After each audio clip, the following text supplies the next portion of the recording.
Assalamualaikum warahmatullahi wabarakatuh. Kami kelompok 4 yang beranggotakan Nita Yulia Rahmawati dan teman saya Dinika Betty Andriani, Niko Aditya, Priya Safira Putri dan Rizka Andalina yang akan membawakan dengan judul Pengembangan Media dalam Pembelajaran Matematika di SD atau MI. Oke, jangan lupa ditonton ya videonya. Pengertian media pembelajaran dan pengembangan media pembelajaran. Menurut Kamus Besar Bahasa Indonesia, media berarti alat atau sarana komunikasi atau yang terletak di antara dua pihak, yaitu orang, golongan, dan lain-lain. Media secara sederhana dapat didefinisikan sebagai material apa saja yang dapat digunakan untuk mengirimkan sesuatu. Pembelajaran berasal dari kata belajar yang berdasarkan kata ajar. Dalam Kamus Besar Bahasa Indonesia, bisa diartikan dengan petunjuk yang diberikan kepada orang supaya diketahui. Pembelajaran berarti proses, cara, perbuatan yang menjadikan belajar. Media pembelajaran adalah sebuah perantara yang digunakan untuk menyampaikan materi ke peserta didik dengan menggunakan alat tertentu agar peserta didik dapat mengerti dengan cepat dan dapat menerima pengetahuan dari pendidik. Sedangkan pengembangan media pembelajaran adalah proses merancang, membuat, menyempurnakan, serta mengembangkan suatu produk yang dapat digunakan untuk menyalurkan pesan dalam materi pembelajaran. Oke, di sini saya akan menjelaskan tentang fungsi dan manfaat media pembelajaran. Yang pertama, menggunakan media belajar dalam proses belajar mengajar merupakan fungsi tambahan, tetapi mempunyai fungsi tersendiri sebagai alat bantu untuk mewujudkan situasi belajar mengajar yang efektif. Yang kedua, penggunaan media pembelajaran merupakan bagian yang integral dari keseluruhan situasi mengajar. Yang ketiga, media belajar dalam pembelajaran penggunaannya integral dengan tujuan dan ISIS dalam pembelajaran. Yang keempat, media belajar dalam mengajar bukan semata-mata alat hiburan atau bukan hanya sekedar pelengkapan. Media belajar dalam mengajar lebih diutamakan untuk mempercepat dalam proses belajar mengajar dan dapat membantu siswa dalam menangkap pengertian yang diberikan oleh guru. Dan yang terakhir, penggunaan media belajar dalam mengajar lebih diutamakan untuk mempertinggi mutu pembelajaran.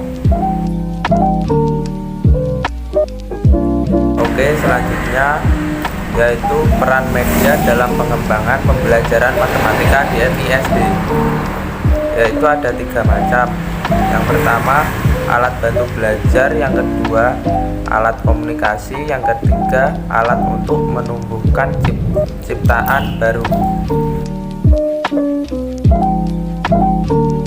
Baik, di sini saya akan menjelaskan kriteria media yang dapat dikembangkan menjadi media pembelajaran. Di sini menurut Arsyad dalam pemilihan media hendaknya memperhatikan kriteria sebagai berikut. 1. Kemampuan mengakomodasikan penyajian stimulus yang tepat. Yang kedua, mampu mengakomodasikan respon siswa yang tepat. Bisa jadi tertulis, audio, ataupun kegiatan fisik. Yang ketiga, kemampuan mengakomodasikan umpan balik.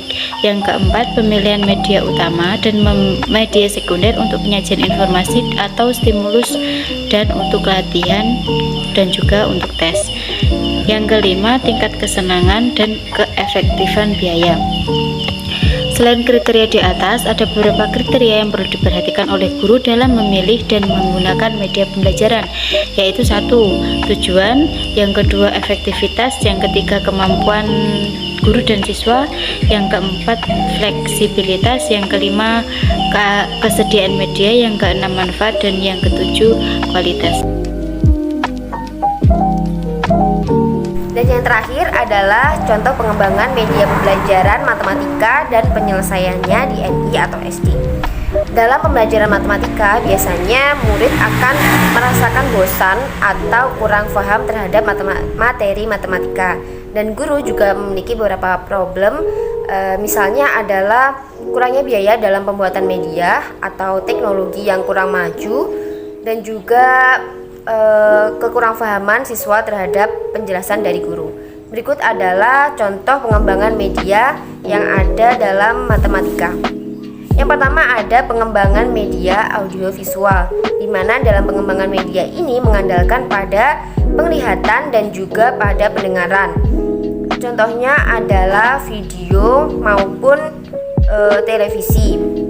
Berikut merupakan contoh dari media audiovisual.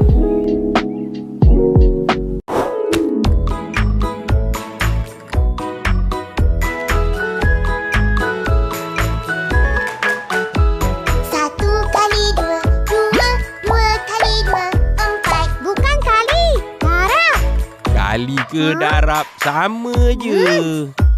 3 kali 2, 6, 4 kali 2, 8, 5 kali 2, 10, 6 kali 2, 12, 7 kali 2, 14, 8 kali 2, 16, 9 kali 2, 18, 10 kali 2, 20, 11 kali 2, 22, 12 kali 2, 24.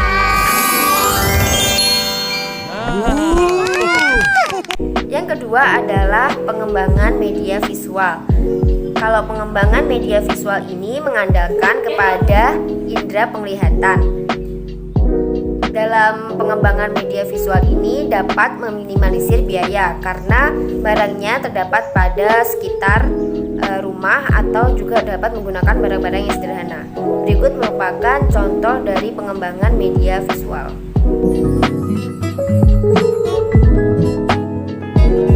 Ini adalah contoh dari media visual. Kita membuat papan perkalian. Langsung saja ya pada cara penggunaannya. Kita ambil kartunya terlebih dahulu. Di sini tertuliskan angka-angka 1 sampai 9. Langsung saja misal pada perkalian 3 kali 4, maka 3 ditaruh pada sini lalu dikali 4. Selanjutnya Kemudian kita ambil sticknya. Masing-masing gelas kita taruh 3 stick, dikalikan jumlah semuanya yaitu 4. Jadi gelas pertama 3, gelas kedua 3, gelas ketiga 3, dan gelas keempat 3. Selanjutnya kita hitung stick yang ada di kotak ini satu persatu. 1, 2, 3, 4, 5, 6, 8, 9, 10, 11, 12. Jadi hasilnya adalah 12. Jadi 3 dikali 4 adalah 12 sesuai hasil stick tadi. Kita taruh 1, 2, 3. Selesai. Dan yang ketiga adalah pengembangan melalui media audio. Kalau media audio ini biasanya menggunakan indera pendengaran. Biasanya dapat menggunakan lagu-lagu yang dapat dilakukan oleh guru secara langsung. Berikut merupakan media pengembangan melalui audio. Oke, berikut ini adalah contoh dari media audio.